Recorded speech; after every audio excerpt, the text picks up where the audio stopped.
പൊതുവിൽ ആളുകൾ പറയുന്നുണ്ട് ഇനിയും LDF വന്നാൽ അഹങ്കാരമായി പോവും, അല്ലെങ്കിൽ പാർട്ടി നശിക്കും എന്നൊക്കെ പറയുന്നുണ്ട്. അങ്ങേക്ക് എന്താണ് ഇതിനോടുള്ള നിലപാട്? തികച്ച തെറ്റാണ്. തുടർ ഗവൺമെന്റ് ഇന്നത്തെ സാഹചര്യത്തിൽ എന്തിനാണ് തുടർ ഗവൺമെന്റ് പാടെന്ന് പറയുന്നത്?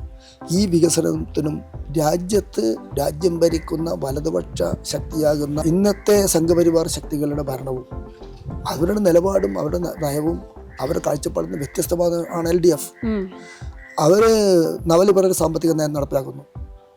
അവർ വർഗീയതയുമായി സമരസപ്പെട്ടത് കൂട്ടിയോജിപ്പിക്കുന്നു. കോർപ്പറേറ്റ് വൽക്കരണമാണ് അവരുടെ താല്പര്യം. അവർ കോർപ്പറേറ്റിന് വേണ്ടിയാണ് അവരുടെ അതിലും തികച്ചും വ്യത്യസ്തമായി ജനപക്ഷത്തിനോട് ബദൽ കാഴ്ചപ്പാടുമായി മുന്നോട്ട് പോകുന്നതാണ് LDF ഗവൺമെന്റ്. അത് ഇന്ത്യക്ക് മാതൃകയാണ്. ലോകത്തിന്റെ മുന്നിൽ കാണിക്കാൻ കഴിയുന്ന ഏറ്റവും പ്രധാനപ്പെട്ട ഒന്നാണ് ഈ കേരളത്തിലെ LDF ഗവൺമെന്റ്. അപ്പോൾ കേരളത്തിൽ ഇടതുപക്ഷത്തിന്റെ തുടർ ഭരണമുണ്ടാകാൻ രാഷ്ട്രീയമായും ആവശ്യമാണ്. നിലവിൽ തുടർന്ന് വരുന്ന വികസന പ്രവർത്തനങ്ങൾ തുടരാനും അത്യാവശ്യമാണ്. ഈ വികസന പ്രവർത്തനങ്ങൾ അല്ലെങ്കിൽ ഇപ്പോൾ ഞാൻ പറയാം ഇതിപ്പോൾ നടക്കുന്നതെല്ലാം അവിടെ സ്റ്റോപ്പാവും.